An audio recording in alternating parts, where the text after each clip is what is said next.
Hello everyone, स्वागत है आपका हमारे अपने यूट्यूब चैनल पर। साथियों, आज जो आपकी क्लास रहने वाली है वो है सामान्य विज्ञान की। इसमें हम लोग सामान्य विज्ञान के ऐसे क्वेश्चन डिस्कस करने वाले हैं जो आपके रेलवे के ग्रुप डी व एनटीपीसी 2025 के एग्ज़ाम में काफ़ी ज़्यादा चांसेस है कि ये क्वेश्चन आपके एग्ज़ाम में आ सकते हैं। क्वेश्चन काफ़ी ज़्यादा महत्वपूर्ण रहने वाले हैं, तो जो भी साथी एग्ज़ाम की तैयारी कर रहे हैं वो वीडियो को अंत तक देखिएगा। चैनल पर नए हैं तो चैनल को भी सब्सक्राइब कर लीजिए और बेल आइकन को प्रेस कीजिए ताकि वीडियो की लेटेस्ट नोटिफिकेशन सबसे पहले आपको मिले। चलिए क्वेश्चन देखते हैं। पहला क्वेश्चन हमारा है कि 15 किलोग्राम द्रव्यमान की एक वस्तु 8 मीटर प्रति सेकंड के एक समान वेग से गति कर रही है। उस वस्तु की गति ऊर्जा क्या होगी? जैसा कि मैंने पिछली क्लास में आपको बताया था, गति ऊर्जा का फार्मूला तो क्या होता है, गति ऊर्जा यानी काइनेटिक एनर्जी, इसका फार्मूला क्या था, हाफ mv²। तो यहाँ पर m हमारा क्या है, m यानी द्रव्यमान मास, ये 15 किलोग्राम है, और v यानी वेग है हमारा 8 मीटर प्रति सेकंड स्क्वायर। तो ये हमारा v आ गया, ये हमारा m आ गया, मान रख देते हैं। तो हाफ m कितना है 15, v कितना है 8 है, 2 बार है, स्क्वायर है तो ये कर लेंगे। इसका 2 एकम 2, 2 4, 4 32, 480 जूल। कितना आ गया है 480 जूल। ये हमारा आंसर है। सही आंसर क्या रहेगा 480 जूल, ये इसका सही आंसर हो जाएगा। चलिए अगला क्वेश्चन देखते हैं हम लोग। अब निम्नलिखित में से किसका उपयोग एक सौर सेल बनाने के रूप में नहीं हो सकता है? तो सही आंसर रहने वाला है गैलियम। क्या है, गैलियम। इसका जो उपयोग है एक सौर सेल बनाने में नहीं किया जा सकता। क्यों नहीं किया जा सकता है? क्योंकि गैलियम एक ऐसी धातु है जो अत्यधिक कम ताप पर क्या है, लिक्विड में बदल जाती है, द्रव्य में बदल जाती है। कमरे के रूम टेम्परेचर पर ये गैलियम है, ये द्रव्य में बदल जाती है, इसीलिए इसको हम लोग प्रयोग में नहीं ला सकते। इसके अलावा सिलिकॉन, प्लेटिनम और जर्मेनियम, इसका प्रयोग हम लोग सौर सेल बनाने में कर सकते हैं। तो सही आंसर क्या रहेगा, सी इसका सही आंसर हो जाएगा। अगला देखिए क्वेश्चन, आदर्श वोल्ट मापी का आंतरिक प्रतिरोध क्या होना चाहिए? तो सबसे पहले बात करेंगे वोल्ट मापी, ये वोल्ट मीटर क्या होता है? तो ये क्या होता है कि ये विद्युत परिपथ में किन्हीं दो बिंदुओं के मध्य विभवांतर को मापने के लिए इसका उपयोग किया जाता है। तो वोल्ट मापी का प्रयोग क्या होता है, विभवांतर मापने के लिए, विभवांतर मापने के लिए। तो इसका आंसर देख लेते हैं कि आदर्श वोल्ट मापी का आंतरिक प्रतिरोध क्या होना चाहिए? तो वो अनंत होना चाहिए। क्या होना चाहिए? अनंत होना चाहिए। 20 का सही आंसर रहने वाला है। साथियों, यदि आपको वर्तमान में जो क्लास चल रही है इसकी यदि आपको PDF चाहिए तो आप हमारे टेलीग्राम चैनल आकाश ग्लोबल स्टडीज़ उसको ज्वाइन कर सकते हैं। उसका लिंक डिस्क्रिप्शन बॉक्स में है, वहाँ जाइए, इसको जो PDF है आपको फ्री में मिल जाएगी। इसके अलावा आप हमारे ऐप एग्ज़ाम वेब को भी डाउनलोड कर सकते हैं, वहाँ भी इसकी PDF आपको फ्री में मिल जाएगी। और जैसा सभी पता है कि हमारी डेली की साइंस क्लास आती है 11:10 पर सुबह आपकी क्लास आ जाती है। तो देर ना करिए, जो भी आगे क्लास आती हैं आपकी तुरंत ज्वाइन हो जाइएगा।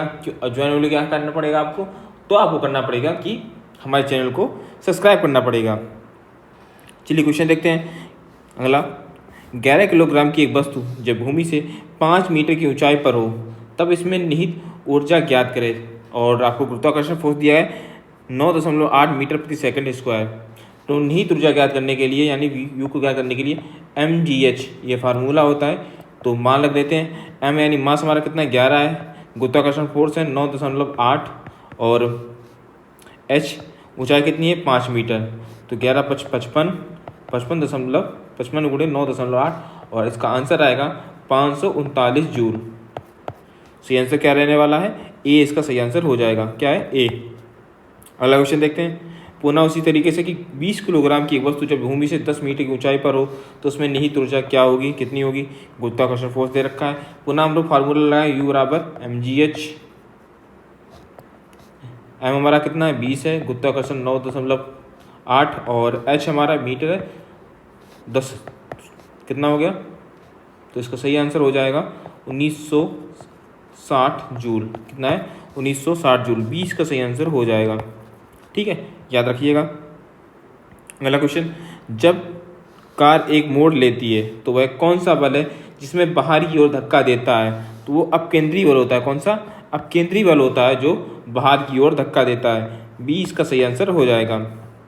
साथियों, आपके लिए एक इंपॉर्टेंट सूचना है, जो भी साथी हमारे रेलवे की ग्रुप डी व एनटीपीसी एग्जाम की तैयारी कर रहे हैं, उनके लिए हम लेकर आए हैं सामान्य ज्ञान और सामान्य विज्ञान का एक इंपॉर्टेंट कोर्स लेकर आए हैं, जो आपके पीडीएफ फॉर्म में उपलब्ध रहने वाला है। इसमें जो कंटेंट रहेगा एकदम सटीक कंटेंट रहने वाला है। जो भी रेलवे ने पूर्व में एग्जाम कराए हैं, जिस प्रकार से रेलवे क्वेश्चन पूछता है उसी प्रकार से आपका कंटेंट तैयार किया गया है। तो यदि आपको हमारा कोर्स चाहिए तो आप हमारे ऐप एग्जाम बेब को डाउनलोड कर सकते हैं, वहाँ ही आपको कोर्स मिल जाएगा।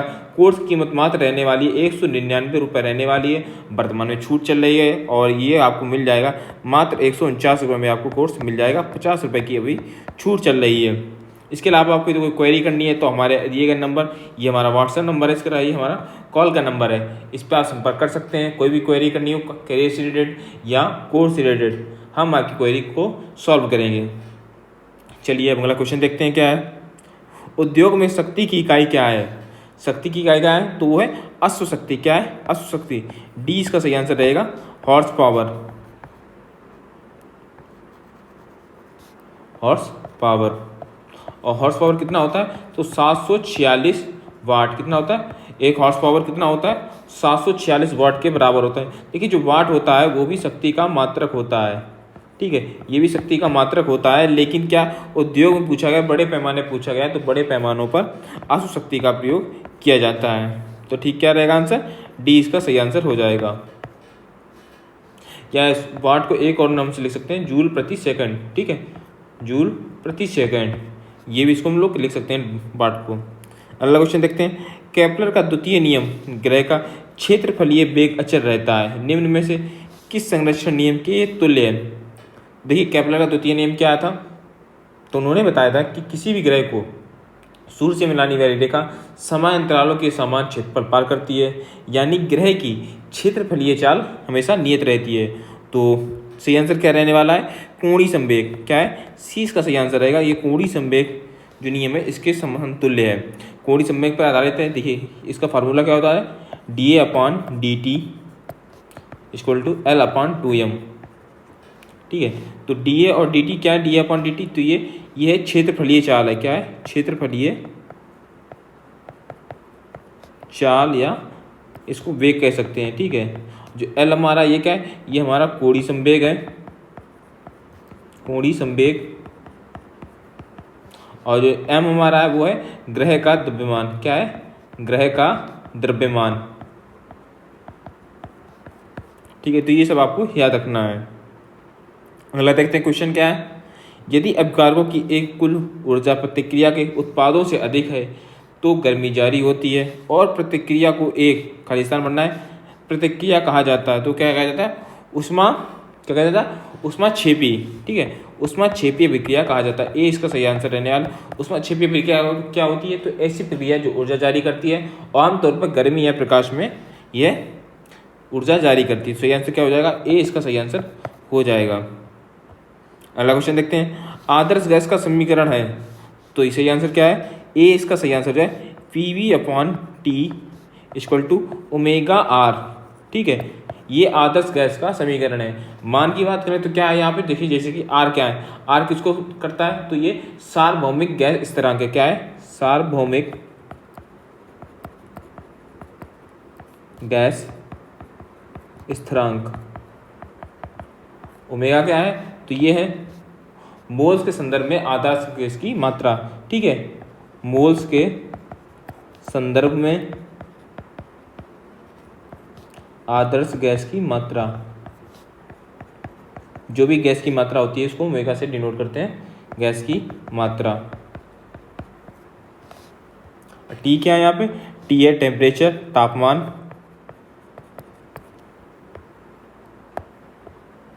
और पी क्या है? तो पी है आदर्श गैस का दबाव, प्रेशर, दबाव किसका? आदर्श गैस का।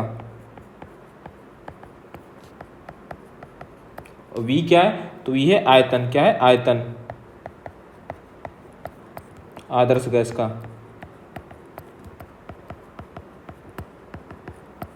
तो आदर्श गैस का समीकरण क्या है?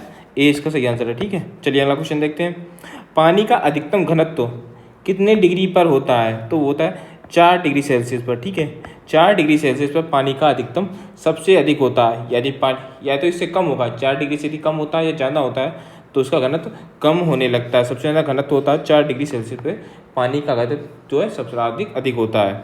अगला देखते हैं, फ़ारेनहाइट पैमाने पर जल के क्वथनांक और हिमांक बिल्कुल कितने डिग्री से अलग होते हैं। तो सबसे पहले बात करेंगे जल का क्वथनांक कितना होता है फ़ारेनहाइट डिग्री में, तो वो होता है 212। कितना होता है 212 डिग्री फ़ारेनहाइट, और हिमांक होता है 32 डिग्री फ़ारेनहाइट। आप चलिए अंतर निकाल लेते हैं, 212 माइनस 32 तो आएगा 180। कितना है 180 डिग्री फ़ारेनहाइट है, ये इतना अंतर होता है फ़ारेनहाइट पैमाने में। भाई यदि क्वेश्चन पूछ दिया जाए सेल्सियस में, सेल्सियस पैमाने में,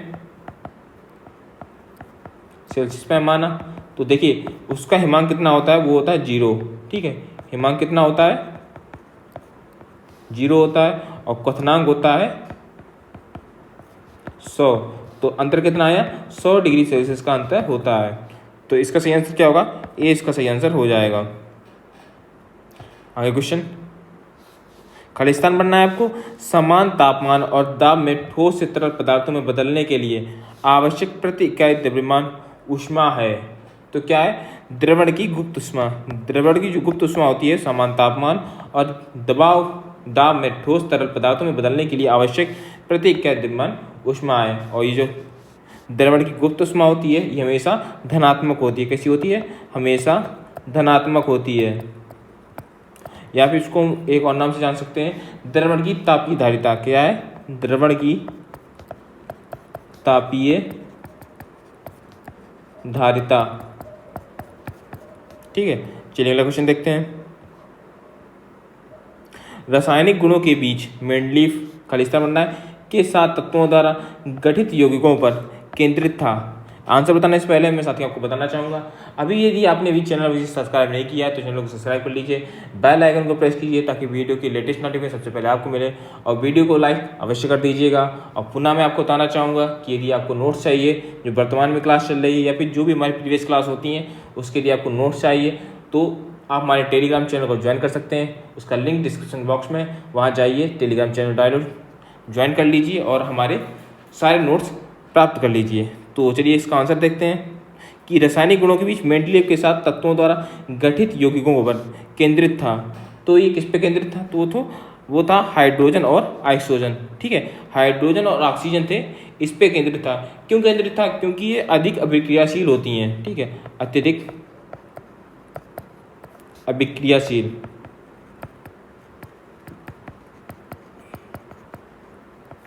हाइड्रोजन और ऑक्सीजन होते हैं अत्यधिक अभिक्रियाशील होते हैं, इसलिए लगभग सभी तत्वों के साथ यौगिक साथ इनका जो है गठन हो जाता है। इसलिए हाइड्रोजन और ऑक्सीजन का मेंडलीव ने प्रयोग किया था। चलिए अगला क्वेश्चन देखते हैं आप, रेनवेयर के नोट्स सूक्ष्म छिद्र हैं जो खालिस्तान में पाए जाते हैं। तो ये किस में पाए जाते हैं, तो पाए जाते हैं माइलिनेटेड्स एक्सोन में पाए जाते हैं। इसका सही आंसर हो जाएगा।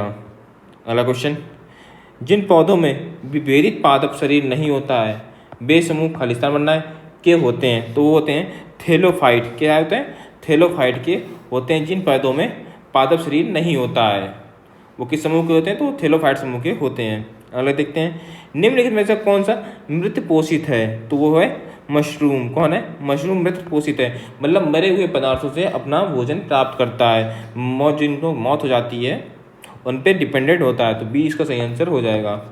अगला देखते हैं, अंटार्कटिका में निम्नलिखित में से कौन गर्म झरनों, गहरे समुद्र, तापी छिद्रों और बर्फ जैसे सबसे अधिक रहने वाले योग्य निवासों में निवास कर सकता है। तो जो जीवाणु है ये निवास कर सकता है। ए इसका सही आंसर हो जाएगा। अगला क्वेश्चन, खालिस्तान बनना है, मनुष्य में पाई जाने वाली अंतःस्रावी ग्रंथि नहीं है। तो ये सही आंसर रहेगा यकृत। यकृत क्या है, ये अंतःस्रावी ग्रंथि नहीं है मनुष्य के शरीर में। इसके अलावा पेनियल ग्रंथि, पीयूष ग्रंथि और अधिवृक्क ग्रंथि ये अंतःस्रावी ग्रंथियाँ हैं। सही आंसर क्या होगा, सी इसका सही आंसर होगा यकृत। और आज की क्लास का हमारा लास्ट क्वेश्चन देख लेते हैं, स्थायी ऊतक के गठन हेतु स्थायी आकार, आकृति और कार्य करने की प्रक्रिया को कहा जाता है। तो क्या कहा जाता है, वो विभेदीकरण। क्या विभेदीकरण कहा जाता है। तो आज क्लास के इतना ही। वीडियो पसंद आए तो वीडियो को लाइक कर दीजिए, चैनल पर नए हैं तो चैनल को भी सब्सक्राइब कर लीजिए और बेल आइकन को प्रेस कीजिए ताकि वीडियो की लेटेस्ट नोटिफिकेशन सबसे पहले आपको मिले। चलिए मिलते हैं अगली क्लास में। Thank you.